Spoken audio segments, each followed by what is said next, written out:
Well, good morning. This is Ian R. Crane, and it's the morning of Wednesday, the 14th of August 2019. And yes, I'm taking a break, but this morning I'm taking a break, another break from taking my break. And today is a day that I certainly will be taking some time to reflect, as today would have been the 61st birthday of my sister, Susan. But almost a decade ago, she succumbed to the trauma that she endured as a result of multiple rounds of chemo and radiotherapy. And arguably, she had the best possible care available, because she had the benefit of Bupa health care as a benefit of her employment. But nonetheless, the last 3 years of her life were just a constant round of medication. And unfortunately, of course, she knew what the end result was likely to be. And it was effectively palliative care. But even in the latter days, he was being offered more rounds of radiotherapy. Let's maximize the revenue stream while we have that opportunity. So I know that my sister is in a good place, and probably doing whatever she can to help on that side of the veil. And today, of course, there are those on this side of the veil who are doing everything and have done everything they possibly can in their endeavors to avoid people having to endure what my sister went through a decade ago. And of course, I'm referring to David Noakes and Lynn Thayer. And those of you who followed the live stream broadcasts last Thursday will know that we had the two hearings. One in the morning at Southwark Crown Court, when David appeared before Nicholas Lorraine Smith, who had agreed the previous week to hear his arguments regarding the legitimacy of the judiciary system in this country. And Nicholas Lorraine Smith observed in the previous week that David's concerns and objections were clearly substantial and he would hear them. But then last Thursday he had clearly had a change of heart, or had a phone call and had the facts of life spelled out for him, and he had the audacity to even suggest that David might want to reflect upon his mental health for challenging the legitimacy of the British courts. This was an extremely disingenuous statement, and in my opinion, one that was not in character for Judge Nicholas Lorraine Smith. But ultimately, of course, he gets a salary check, and it's amazing how that salary check has the power to be able to get one to prostitute their soul. And certainly last week, Nicholas Lorraine Smith, you prostituted your soul. And I hope, and I do believe, that you have had some difficulty coming to terms with what has occurred with David Noakes, and although not your responsibility, now with Lynn Thayer. And of course, that responsibility rests with Judge Rebecca Crane, no relation, I'm pleased to say, and Judge Michael Supperstone. And well, what can we say? You know, two judges who clearly ignored the fact that there was zero evidence in the application to deport Lynn Thayer to France. Well, it's not deportation, it's extraordinary rendition, using the legislation that was put in place in the early part of this century to facilitate the transfer of people who had committed terror offences in other EU countries. But that European arrest warrant being abused to get Lynn Thayer, who did not have any charges levelled against her in the UK, but another corrupt judge in France. And of course, you know, France is a basket case right now, although you wouldn't know that from the British media. The British media are very quick to point out the behaviour of the state when it applies to Russia, to China or Hong Kong. But France, no, nothing to see here. Keep moving along, bit too close to home. Well, you know, fortunately, the more that the BBC and the lamestream media refuse to cover what's going on in France, then the more people realise that there is outrageous bias. And the bias in this situation was that the British judiciary gave credence to the fake claims put forward by the French judiciary to get Lynn Thayer extradited to France. And of course, last Thursday afternoon, about 30 odd people joined myself and John Smith at the Royal Courts of Justice, where John Smith made a further attempt to get his application for habeas corpus heard at the Queen's Bench. And on this occasion, it was heard. It was heard by Judge Morris, who is allegedly sitting on the Queen's Bench to represent the conscience of Her Majesty. Yet he demonstrated that he too is little more than a puppet to the state and to the corporatocracy. In fact, the judge was actually a disgrace. I mean, it looked like the real judge actually couldn't make it, and he sent his brother, who was living in a hedge, along. I mean, you know, probably one of the scruffiest judges that I've seen. But anyway, he was sitting there as with the name Judge Morris on the door, but he simply stated that he saw no reason whatsoever to delay the extradition of Lynn Thayer. Well, Judge Morris would have known that at the moment he was making that statement that Lynn Thayer was actually in France. And as I left the court to give a live stream update outside, John Smith was still inside awaiting the paperwork. And then I got a phone call from David to say that he'd received a phone call from a French police officer in Calais advising him that Lynn was now in France. So here we are, a week later, and we have no idea of Lynn's location in France. Apparently the British Embassy in France have yet to be advised as to Lynn's whereabouts. Now, what I do know is that Lynn had received something in the region of about 170 letters in the time that she was in Bronzefield. And so David and Lynn, of course, have asked me to pass on their thanks and their gratitude to all those people that took the time out to write to Lynn while she was incarcerated in Bronzefield. Obviously, this really helps to break the isolation, that horrendous feeling of isolation, because you have no idea what's going on, and it's really, really important that Lynn is aware that there are moves to raise awareness of her situation. So, obviously, in the short term, because we don't know where she is, then it means that the point of contact is the British consulate or the British Embassy in Paris. And I just want to read you what it says on the British Embassy website. But before I do that, I'm going to get my umbrella up, because it is starting to absolutely tip it down here.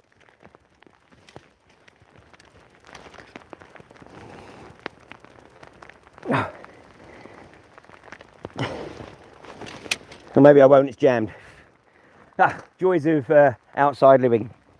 Anyway, the British Embassy in Paris manages and develops relations, or maintains and develops relations between the UK and France.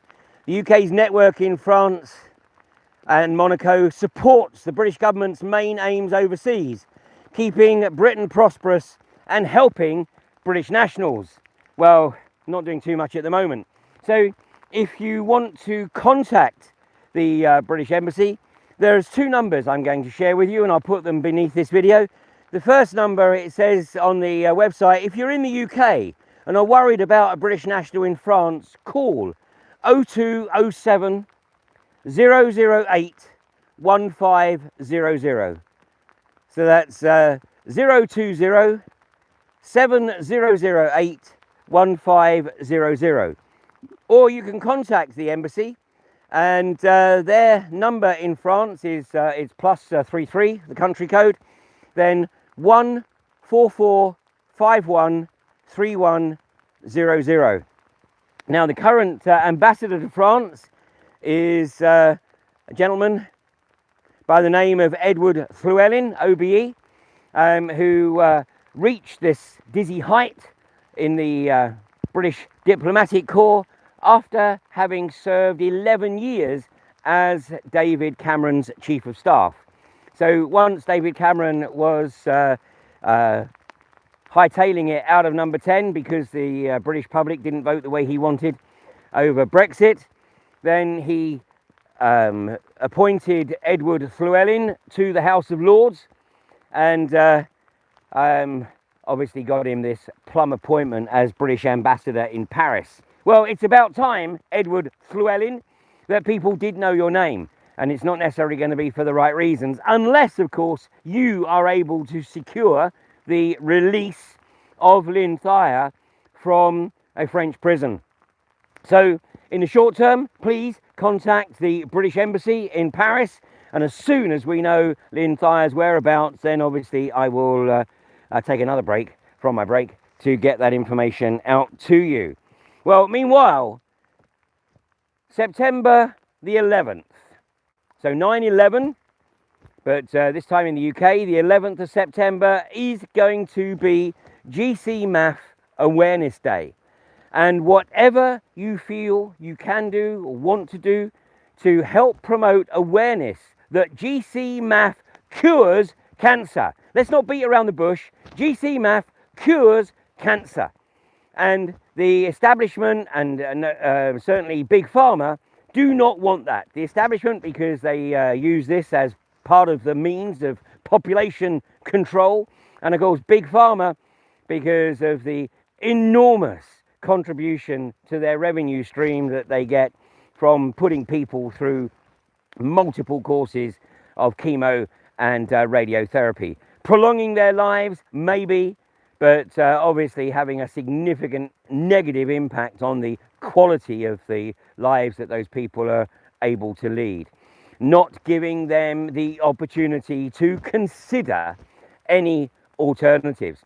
Despite the fact that Lord Saatchi, now 3 years ago, introduced a bill which was passed into law, giving medical practitioners the opportunity to use novel treatments if they and their patient believe that they might be beneficial. But that, of course, has all been suppressed because Big Pharma does not want anyone to know that that opportunity arises, because they want to keep people locked in to the chemo and radiotherapy gravy train.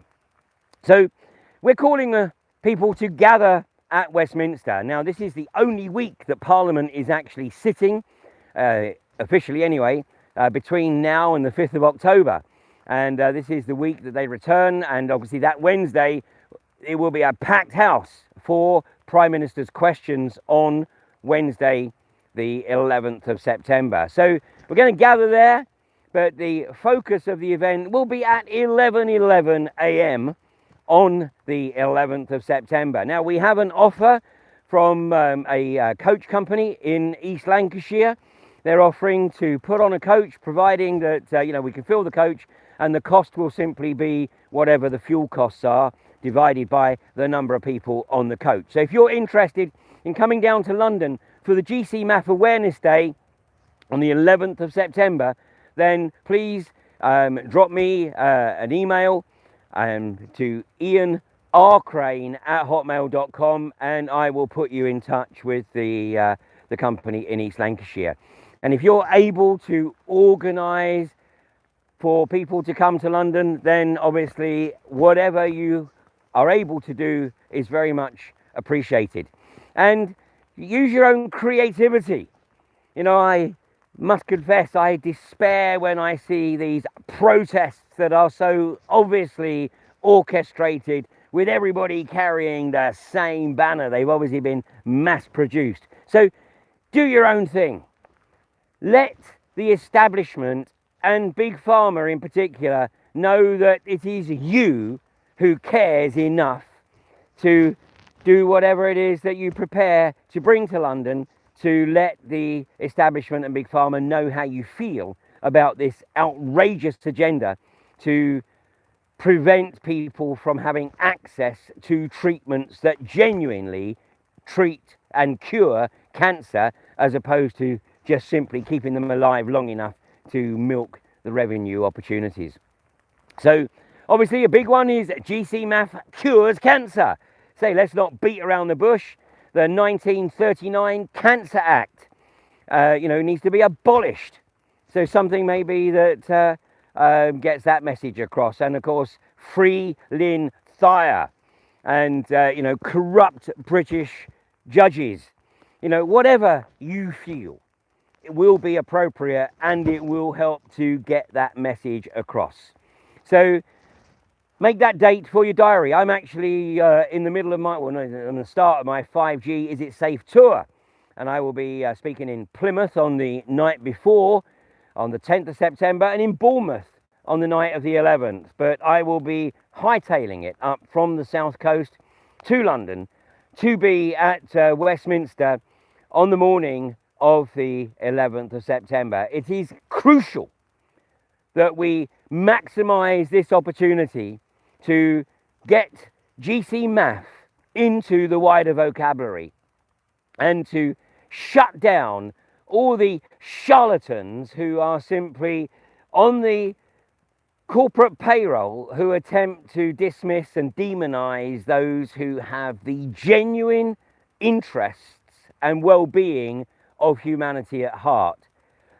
Those who push the single treatments of chemo and radiotherapy, then they clearly are prostituting themselves to the corporatocracy, or are simply regurgitating something because that's all they've been taught to do. So this is a tremendous opportunity. Of course, there'll be people from all over the country, and I know there's people coming in from overseas to be at Westminster on the 11th of September. I mean, this is an industry that is killing 120,000 people a year in the UK, and of course millions across the world, purely for revenue benefits. And of course for the establishment, then it means that there's no pension liability there. They pop their clogs before they reach pensionable age, or pop their clogs before they reach the point where they're no longer able to contribute directly to the corporatocracy, then best leave this mortal coil. Very sad. And this is something that, it's really, really important, that needs to be addressed, because if we don't, then the whole essence of humanity will be continually undermined. And then when we throw in artificial intelligence into the equation, which of course by definition has no emotive qualities, then unfortunately the prognosis really doesn't bear thinking about. So thanks to those who have joined me this morning. Please do everything you possibly can to spread the word about the GcMAF Awareness Day, and let's make it global, because this is something that's not just affecting the people in the UK, it's affecting people on a worldwide basis. And my heartfelt thanks to David Noakes and to Lynn Thayer for having the courage to stand up to the corporatocracy and refuse to buckle at any stage of the process. So much so that they are now feeling the full force of the corrupt corporatocracy. And the only people that can save them from their continued persecution is us. The collective we needs to come together to ensure that David and Lynn are not only released, but that they are also allowed and encouraged to go back to the work that they were doing so successfully before the MHRA, the Medicines and Healthcare Regulatory Agency, that pseudo-government body, which effectively acts as the henchman for Big Pharma to make sure that nothing comes to market to challenge the supremacy of the pharmaceutical industry. So it's down to each and every one of us. And if you want the evidence that GcMAF works, then simply put into your search engine GcMAF, that's GcMAF for Freddy, and then PubMed, PubMed. And that's your first port of call to look at the papers that have been submitted to the US medical library that have been written on the research and the efficacy of this outstanding natural product. You have a great day. I gather that there's some pretty rough weather coming up country from the south of England again. And of course, there are still those who want to blame you because this is all down to you. Anthropogenic climate change. What a crock of crap. This is the extreme weather, which is at the front end of the global solar minimum. This is a solar minimum that occurs every 400 years and always brings climate chaos. It's very, very well documented. And here it is again, but for the last 30 odd years, the establishment have been trying to create the construct to blame you and tax you for what is occurring naturally. So do your research. Don't fall for all the global warming, climate change or anthropogenic climate change bullshit. Check out the Club of Rome, the report from Iron Mountain, and of course Agenda 21, Maurice Strong and Mikhail Gorbachev's document that has effectively now been, of course, upgraded to Agenda 2030, but is all about blaming humanity so that the corporations can maximize the benefits and governments can tax you on it. It's a sad, sad planet that has somehow been taken over by a malevolent consciousness. And unfortunately, there are far too many people who are prepared to sell their soul to that malevolent consciousness in returns for a few shekels and the trappings that go with selling your soul. You have a good day. And if I don't take any further breaks, I'll be back with you in September. But somehow I think I'll be seeing you before then. You take care now.